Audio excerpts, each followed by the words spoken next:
One of three major credit firms has downgraded the United States' credit rating from AAA to AA+. The reason?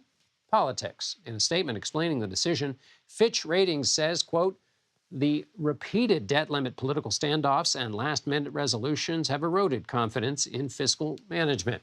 Fitch is not alone. S&P Global downgraded the U.S. to AA+ after the debt ceiling standoff in 2011.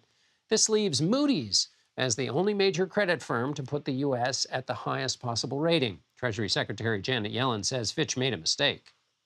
I strongly disagree with Fitch's decision, and I believe it is entirely unwarranted.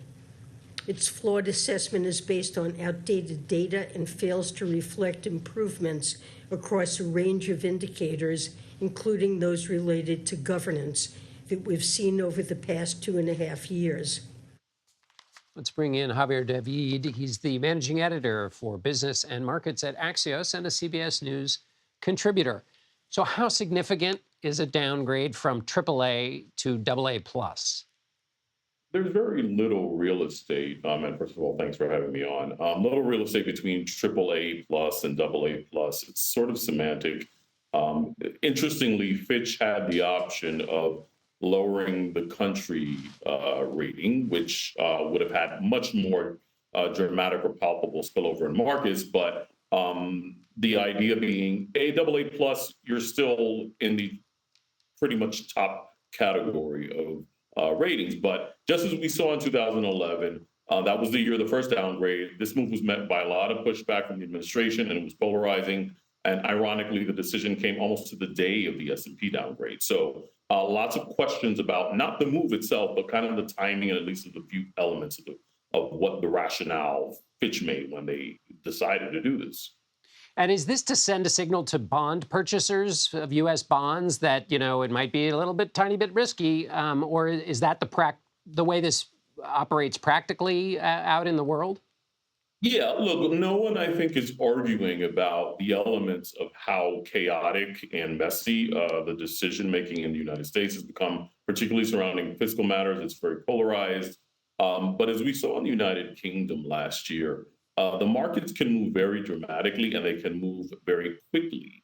And it only takes one small spark to light the fuse. Mm-hmm. And I think what Fitch is saying, and what I think S&P argued 12 years ago, is that we need to get our house in order. I think there's a lot of things that are not in the U.S.'s favor in terms of demographics, in terms of trends.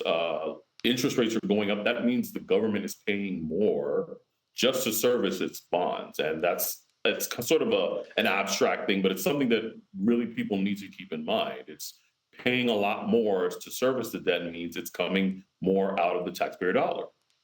Right, and could lead to a huge fiscal crash at some point. Speaking of regular Americans, does this have any direct effect on them, or is it mostly these kind of down the road or abstract ways in which it would affect regular humans? Yeah. I mean, I think it's fair to say that, right now the markets might sort of gyrate a bit on it. You're not going to see the effect today or tomorrow, or it's unlikely even by the end of the year. But what this does mean is that the government's challenges are mounting.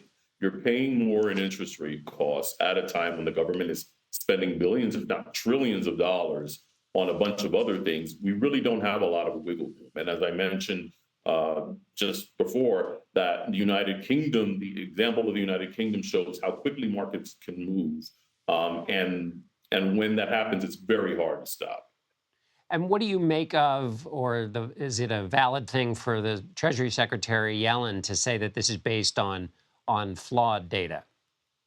Well, I think that she has a fair argument. A lot of people, it wasn't just the Treasury Secretary, to be fair, came out and blasted this decision. The former Treasury Secretary, Larry Summers, some very prominent voices on Wall Street, including Jamie Dimon, JP Morgan CEO, who's traditionally not a fan of the debt ceiling or how the government handles its fiscal issues, had a lot of critique to say. One of the things that Fitch argued was that we were sort of looming or flirting with recession when all of the data has suggested really that we are going to skirt a recession. So the economy is doing really strong, but I think that it's really important to keep in mind that the trends are not in the government's favor. Interest rates going up, spending going up, the deficit going up. And I think that this was just sort of a shot across the bow that Fitch really kind of wants the government to pay closer attention to this. It really does matter.